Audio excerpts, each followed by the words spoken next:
What is going on, everybody? Welcome back, Dudes Who Bet Daily, May 31st, 2023, last day of May. We are back in the black after a nice week. Last week's 13-7. We were on time, just to be fair, and I was sitting here waiting for Papa Dude because I miss my Papa Dude in my life, and he hasn't been around. He's not around today, not going to be around tomorrow. He's out pulling his best Mr. Tuttle and helping kids learn how to drive. Aaron, we had a nice little discussion there. We were talking about dogs and when we play them in baseball. Both of us, I have not been this big of a baseball bettor in the last 3 years. I've bet more baseball this last couple of weeks. I've really been enjoying it, specifically looking for dogs. Let's talk a little process before we jump into this. What's the first thing you look for in the morning when you're looking at baseball? Yeah, great question, and we are having a ton of fun with it. The first thing I do every morning, I get up early. First thing I go look at the splits, meaning who's betting what, where's the money going, where are the tickets laying for each game, and I go down the list and I try to find the games where the public has it wrong. And why you look at that, let's say a game opens at minus 110, just an even matchup. If the public doesn't bet one of those minus 110s, all of a sudden they're plus 110, plus 120. And then you look at it and you go, okay, now why did the public not, or why doesn't the public like this team? And if there's a really good reason, maybe you stay away. But if there's no reason whatsoever, you go, okay, now we've got a game. Now let's analyze these pitching matchups and see if we're going to go ahead and play it. But the number one thing I always do, look at those splits and see what prices are floating up that shouldn't be floating up. Yeah, I do it the opposite way. So I go over and I look at ESPN first thing, usually the night before I'll look for the first time. And then first thing in the morning, I'll check and I will look at specific games where I think, hey, the price could be wrong. And I'm essentially saying, can I bet this underdog every single time? Yep. Or do I like a short road favorite I'm willing to lay the 1.5 with? Those are the two things that I'm generally looking for when I'm going down the line. Then I check out betting splits. I use VSiN. Action Network has betting splits as well. Where do you use for your betting splits? I use Action Network, but I have learned now that VSiN has it as well, so I should probably go there since we're over there a lot. So go to VSiN. No, but look, yeah, you go to either one of them, it's fine. They're both free, so no need to have to worry about purchasing either one of those. So yeah, those are the two good places to go. It's funny. Even though we flip-flop the process, we're basically doing the same thing, just in different orders. I think we've learned this, Somich, whether it be, going on VSiN every day or getting more and more into this. Our shows have really become in depth about this. When it's baseball, when it's hockey, you better just look for plus money plays. It's such a 50-50 matchup so many times. And if you're laying, I'm not saying never bet a favorite, never bet a minus money, but if you're laying a lot of them long-term, it's not going to work out. Yeah, it's tough to be laying 180, 165, even 140 in a lot of these games and be as consistent as you need to be able to win. I agree with you. A lot of people just throw out favorites. They don't play them because, there's no value. Yeah. I would disagree with that. If there's a minus 140 and you think it should be minus 180, you should be playing that game. Yep. I just don't think that happens nearly as much because I think generally people want to bet the favorite. So generally the favorite is closer to accurate or overbet, whereas the dog is less accurate or underbet. Absolutely. You hit it right on the head. And you said it a lot better than I said it. You're right. If you believe a favorite is mispriced, jump on it. That's totally fine. But I totally agree with you. I'm finding less and less. I think out of the last 2 weeks, I found 2 favorites that I've played or minus money plays that I thought were mispriced. But it usually those plus money ones are a little higher than they should be. And I think you're right. I think especially now there's so many new players to sports and they gravitate towards those favorites and they look at something like, well, this team has this record and this team has this record. This team is the favorite, but the record's so much better. They'll win. There's a lot more to it. And I think it's more important than ever to take the next step, right? Here's what the public looks at. Okay, I'll look at that as the baseline. Now let's take a next step and a next step. Yep. All right, well, let's jump into some finals previews. We've got 2 finals set here, both the NBA and NHL. We'll start out in the NBA. We've talked about this. Well, I've talked about this quite a bit over the last 2 days. The Nuggets and the Heat here. Nuggets opened minus 350. If you wanted to bet the Nuggets, that was the time to bet the Nuggets. It's now out to 440, even higher in some places at this point. The Nuggets in 5 seems to be the consensus here, plus 200 at that price. The minus game and a half, so Nuggets minus a game and a half, essentially winning 4-2, 4-1, or 4-0, Opened minus 135, is bet out to minus 190 now. So Nuggets money just rolling in. If you like the Nuggets, and I bet them in 4 separate ways in this series already. I bet Nuggets minus 1.5 games. I bet Nuggets minus 2.5 games. I bet Nuggets to win the first game and win the series. That was minus 225. So I could shave off essentially $1.75 in juice at that point. And I bet Nuggets in 4, Nuggets in 5. You got to bet it now, right? I mean, this is not going to go any lower. It's only going to go higher from here.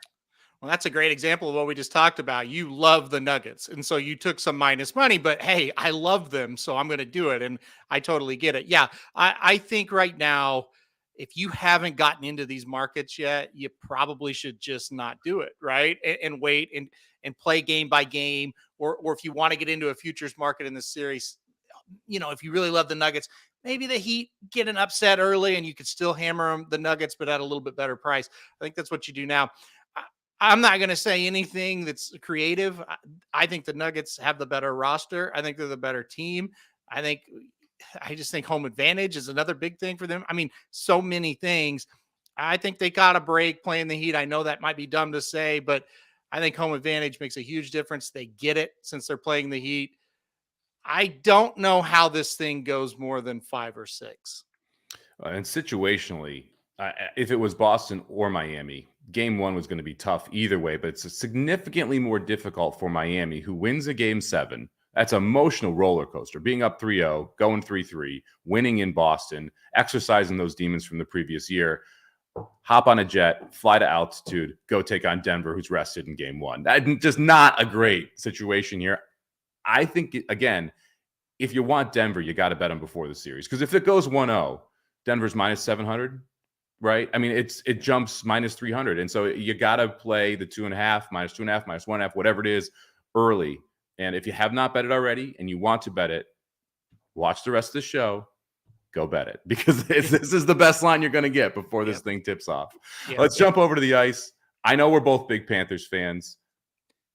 Panthers are plus 110 right now. Knights minus 130. Game 1 going to be in Vegas here, June 3rd. So we got a couple days of rest here for the Vegas Golden Knights before they take on the Florida Panthers. The Panthers just been sitting around, hanging out, drinking mimosas, waiting to see who they play on that South Florida beach. Are you sticking with the Panthers here? Or are you going to flip over the Golden Knights? No, I'm going to stick with the Panthers, even though I have underestimated the Golden Knights for the last time. I mean, they have just as good as the Panthers have been to me, and really us, this whole series, our whole playoff run. The Golden Knights, at least for me, have been equally as bad. I just have not been able to get them right. Look, I think this is going to be a much more competitive series than I thought. I still stick with the Panthers, though. I still am going to stick with them. I think they're going to get it done. If they're plus money in these first 2 games, I'll bet them in both of them. Hopefully we win 2 like they've been doing. If not, take a split, take the profit. I am a little concerned about the last thing you said. Florida has been kind of sitting around. And for a team that is red hot, that sometimes can cool you off. We've seen that in the past. So that is my biggest worry. I do think they're the team to beat right now, though. I think they're very good. It's much more of a toss-up series than I thought it would be. You have to be impressed with what Vegas has done. I think this one's going to go for the long haul, but give me the Panthers so far. Yeah, 6 or 7 game series, both plus 190 right now. That to me seems like a pretty good way to fire at this, just because I do agree with you. I think this probably goes longer.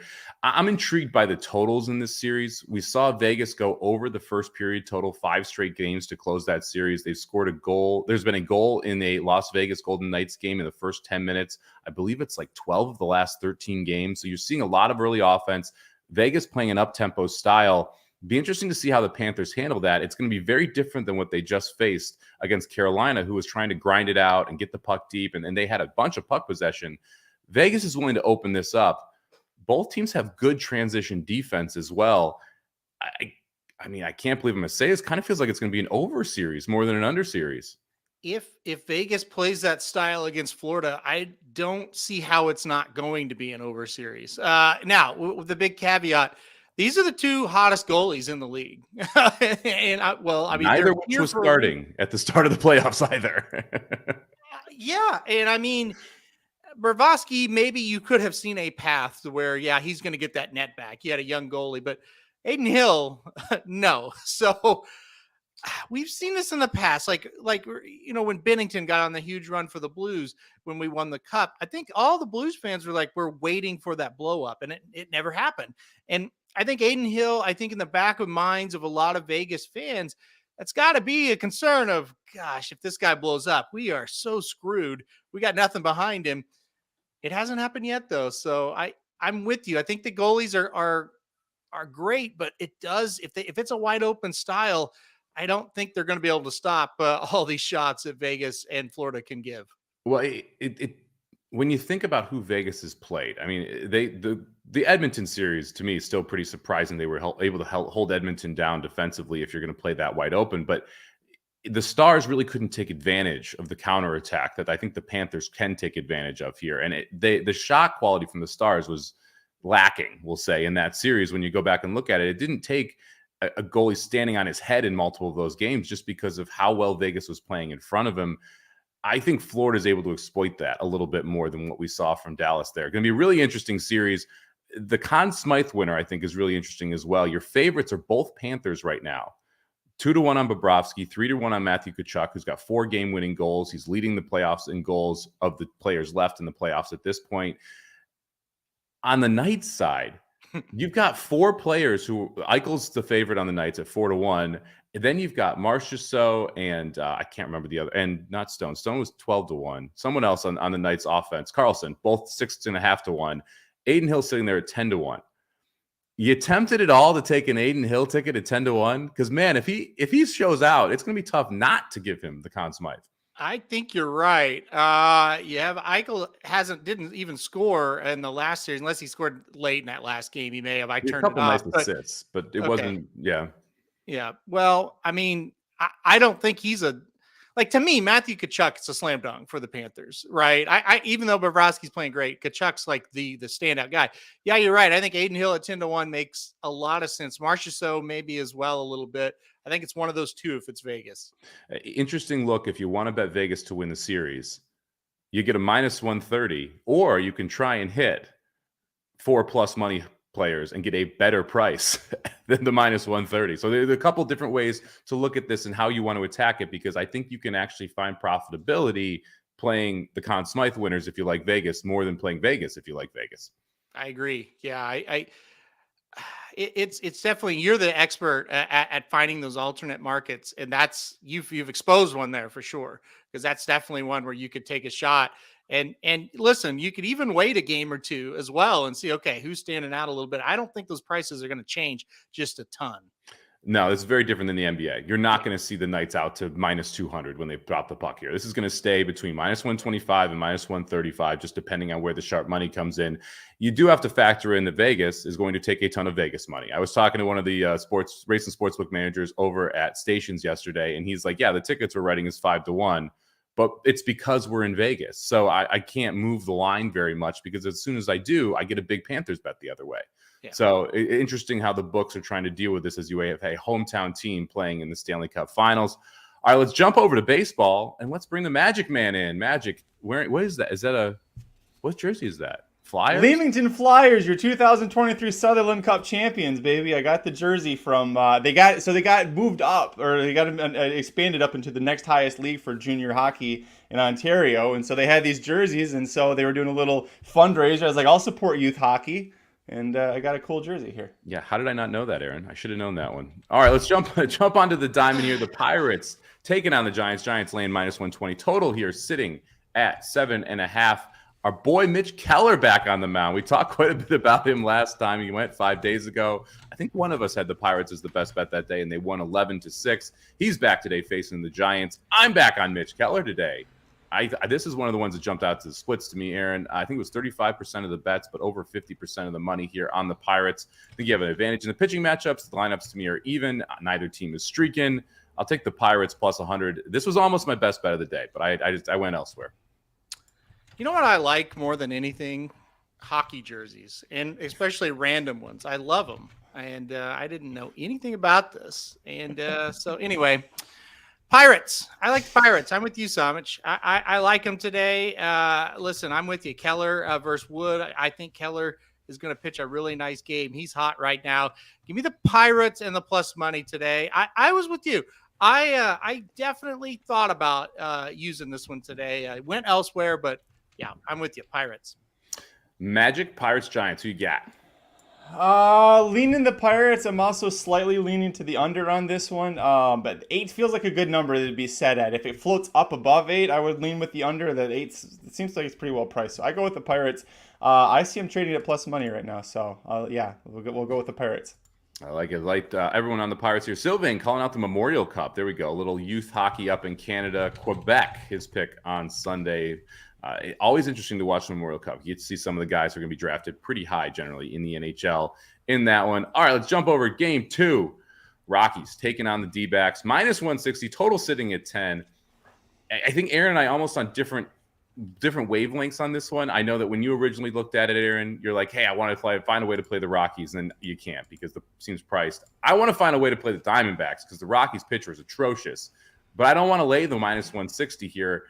Currently, they're the home team, so I don't like playing team totals with the home team because if they win, you lose in a half and at bat. So I was looking at the first half team totals. It's 2.5, but it's juiced to the moon at minus 150. I'm going to find a way to bet the D-backs. I just don't know how it is yet. Aaron, who do you like here? Yeah, we had a good conversation about this off the air, so now we'll have it on the air.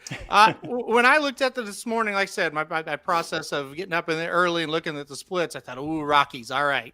And then I looked at the matchup and said, oh, Rockies, I don't think so. I'm not taking a guy with a 12.66 ERA. Now, sometimes you see these ERAs and you're like, well, let's see how they got there. Then you look at what he's done. Well, he hasn't. I mean, he's pitched like half an inning here or a third of an inning here and 2/3 here, and he sucks. So I'm like, all right, no way on the Rockies. Now let's look at the Diamondbacks. It's like, shit, they're minus 165. I don't want to do that. So you're looking at creative ways. Probably Diamondbacks over on the team total is probably what I would do, but you're not getting a great price on that either. I'm with you. We got to find a way to use the Diamondbacks today. Haven't figured it out quite yet. Yeah, I looked at the first 5, Kevin. One of the things I look at in baseball is the splits versus righty and lefty, specifically for a team. The Rockies are bottom 5. Let me pull it up real quick here. The Rockies are 22nd in Major League Baseball with a 239 average against left-handed hitters or left-handed pitchers, and the only team to hit 10 home runs. So that makes me concerned when they're going against a lefty who's not great lefty, but still a lefty. But that's why I'm specifically trying to find a way to put the Diamondbacks on the team total there. Magic, what do you think here? D-backs, Rockies. Ooh, see, here's the thing, Aaron. You guys are poo-pooing Dinelson Lamet, who's going to be starting for the Rockies. And yes, he's a terrible pitcher out of the bullpen. This guy was 4th in the NL Cy Young in 2020. 4th in the NL Cy Young voting in 2020. He had a 2.09 ERA in 12 starts that year. That was the pandemic season. He's a really good starter, and he actually is coming out of the AAA assignment. He had from a rehab. He had 3 starts there. He had a .84 ERA, an 11-to-1 strike-to-walk ratio in 10 2/3 innings. I agree with whoever said don't go beyond first 5 with this guy. I think Colorado first 5 is the way to go with this one. Dinelson Lamet is actually a very good starting pitcher, or he was before. And then for whatever reason, the Rockies being the Rockies, were like, he's a good starting pitcher. Let's put him in the bullpen when he doesn't have a chance to get into any kind of a rhythm, and he's going to go out there and have this, these terrible, 1 or 2/3 innings outings. Okay, I'm going to call bullshit. Yeah, he's not a very good starter. Let's look at his year-over-year progression. 2017 started 21 games, 4.57 ERA. 2019 started 14 games, 4.07 ERA. 2020, the pandemic season, finished 4th in the Cy Young voting with a 3-1 record. And a 2.09 ERA. He was the 4th best starting pitcher that year, damn it. The voters said it. 3-1. 3-1 record. 2021, 9 starts, 4.40 ERA. So he's never come close to posting that 2.09 ERA again. He hasn't started a game since 2021. I mean, I'm going to go ahead and assume that the outlier is the pandemic season when he went 3-1. He's due. Yeah. I'm going to go ahead and, no, thank you. How about we do, look, give me D-backs first 5 over 3 for tequila. You can have under 3 pushes. It's higher than the current line. No, I don't. What? No. Exactly. See, that's all it took. That's how fast he backs off. All right, let's go to the Yankees and the Mariners here. The Mariners are short favorite here, minus 140. Total sitting at 7.5. Aaron, what do you like here? Oh, this show. All right. Listen, I'm going to go Yankees today. I think they get it done. I like the plus money. They played very good the first two games. Didn't bet it. Still might. We'll see how the day is going. This is a late game, so if you're up a little bit, put a little beer money, as Somich likes to say, on the Yankees. I like them at the plus money. You know, they played very well. Like I said out there, pitching matchup pretty equal. So give me the lineup of the Yankees. So I think they're plus 120 now. Yeah, I'll take the Yankees. Yeah, I have not bet the Yankees. I'd say there's about a 60% chance I end up betting them before this game starts at the plus 120 number. I agree with Aaron. Pitchers, flat to me. No big advantage there. Lineup, slightly advantage to the Yankees, plus 120. That seems like it's the logical way to go. Magic, what do you got here? I go with the Yankees too, and here's something that's kind of funny. The Yankees last year were the absolute worst team in Major League Baseball to play on the money line. You would have, like how the A's look right now, or actually I should say how the A's looked about 2 weeks ago because it's getting worse. Back-to-back wins over the Braves. Who knew? I know. Aside from that, it's still really bad. The Yankees plus 930 overall this year if you bet them on the money line. So I'm going to go with the Yankees. It's kind of crazy that we're getting value. I wonder if people just got so burned by them last year that they're just kind of backing off of them right now. Let's jump over to the race of the day. Horseshoe Indianapolis, race number 7, mile and 16th on the turf. N1X allowance. Thought it was a pretty interesting race here, Aaron. I hit 2 horses I liked. I couldn't separate them too much, so I'm going to end up with a bigger price of the 2. Who do you like here? I liked the number 2, Helen's Well, a little bit in this spot here, running second off the layoff, and then coming from Churchill Downs now to Horseshoe Indy. It's going to be a big change, and I think the horse from the inside going to get out, get a really nice kind of a pocket trip here. I like this horse to kind of bounce back today. I know we're with a different trainer now, and that is going to be a problem compared to D'Amato that she was with, but I still think now we found our friends here at Horseshoe Indy. I like the 2. I think the price floats up just a bit. I think 4-1, 5-1, probably going to be what we're going to get. So give me the 2 here at Horseshoe Indy. Yeah, I looked at the 2. I can't play Eric Reed off D'Amato. Can't do it. I mean, to me, that's just too drastic of a trainer drop in the price. I think it's going to float down. I think you're going to end up with you like 5-2 favorite here on the 2, and that's why I had to go away from it. 2 horses I liked were the 4 and the 5, coming out of the same race last time here at Indiana. French Cuffs and Habuya. I'm going to go with the 5. Habuya. If you go back and you watch that, got a brutal trip last time. So it was 5 wide on the far turn, missed the break, went to the rail around the first turn. This horse wants to be like 2-3 lengths off the lead, not 11 off the lead. Broke out of the 11 post last time. Now we have the 5 today. 6-1 on the 5 horse. Habuya, second out as a 5-year-old. I think gets the job done with a better trip today. Magic, who you got? I'm going to go with the speed horse. Give me the 6th.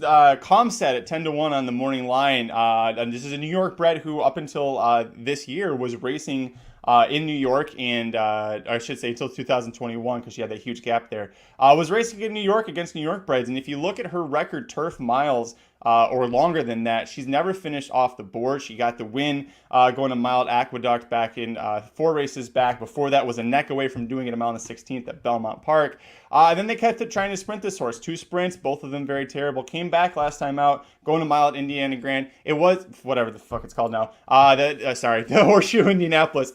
Was in the 20K claiming ranks, but went gate to wire. And looking at this from a pace perspective, the only one that really stands out to me that might challenge early is the 11, and she's going to be 5 posts out farther with the way the scratches look right now. So I don't think she's going to be much of a presser here for the 6. I think the 6 can get loose early, and I think the 6 will be able to hold on just like she did last time out. Yeah, definitely going to be loose early. I like the pick there because it's the factor. We got a factor and Jimmy Creed on the turf here that Magic and I are picking. 2 sires that I love. They're under bet. I like it. Magic going gate to wire with the 6. Give me the 5. Habuya. Aaron taking the 2. All right, let's go to the best bets of the day. We'll start out with Papa Dude's Papa Parlay. He sent it in. He's taking the Red Sox, and he found a way to bet the D-backs on the money line together. Plus 142 for that one.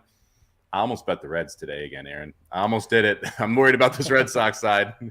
I did bet the Reds, so we'll see what happens with this one. I have the Reds. Had them last night. Going to take them again tonight. I think the Red Sox are more likely to win. I just think it's mispriced. I mean, it feels like it shouldn't be. I think it's minus 150 right now. Plus 130 seems a little bit high. On the other end, Magic, tell us more about this Red Sox-Reds game. Yeah, I feel it's going to go under here. This is my best bet, under 10.5. This to me feels like a gross overcorrection for the market here because there was a 9-8 score when these two teams played each other last night, and the over was set at 10. Here you've got a much different setup with pitcher Luke Weaver coming in for the Cincinnati Reds, and last time out for him, he started the season a little rough. He changed up his grip on his changeup. This is what he said. I don't know what the hell any of that really affects that much. But last time out against the Cardinals, a team that we love to talk about and like to pick on this show, he 6 1/3 scoreless innings. He had 3 hits, struck out 6. The score ended up being a 2-1 loss, so we got a no decision, but that wasn't his fault. Like I said, it was 6 1/3 scoreless innings. Luke Weaver, I think, is going to be the difference maker here and is a huge reason why this game is going to go under. Everything is trending over right now for both of these teams. The public is going heavy on the over. That's why we're going under. I like it. Be interesting to see if they can stay. That game was 9-3 going into the ninth, too. I know Aaron and I both sweating it out because we have the Reds, and somehow it was 9-8 late.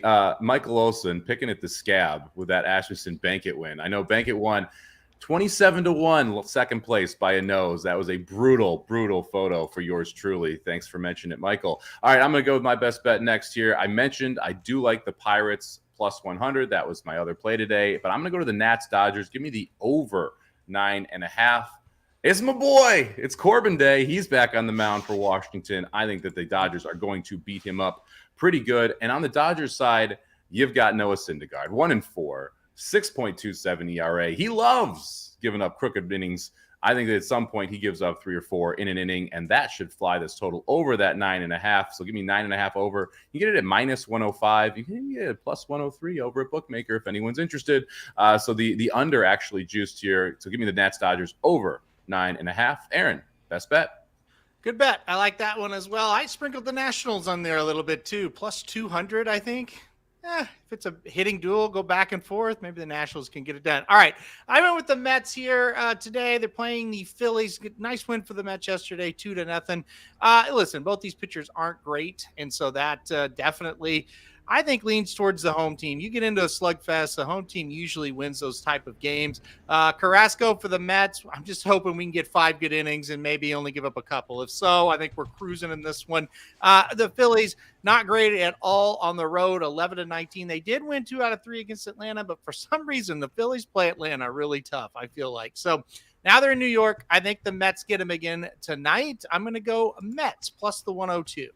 I think Carrasco is one of those pitchers I might end up betting a couple times here in a row, just because he came off injury. This is now his 6th start off the injury. 2 of the last 3 have been pretty good. I don't think he's getting valued properly because of his ERA and how beat up he got in those first 2 starts. We'll see if we can keep it rolling here. So Aaron taking the Mets there, plus 102. Let's rip through the best bets and take off. I'm going Nats Dodgers over 9.5. Papa Dude, Papa Parlay, Red Sox D-backs plus 142. Aaron taking the Mets plus 102. Magic Reds, Red Sox under 10.5. We were 13-7 last week. We're 0-0 this week because it's the first day. Up $194 for the year. Thank you very much for joining us, everybody. We'll be back same time, same place all week here on racingdudes.com. Make sure you're checking out the site for best bets and free picks every day, every race. Good luck with all of your bets across the horse and across the sports and horse racing world.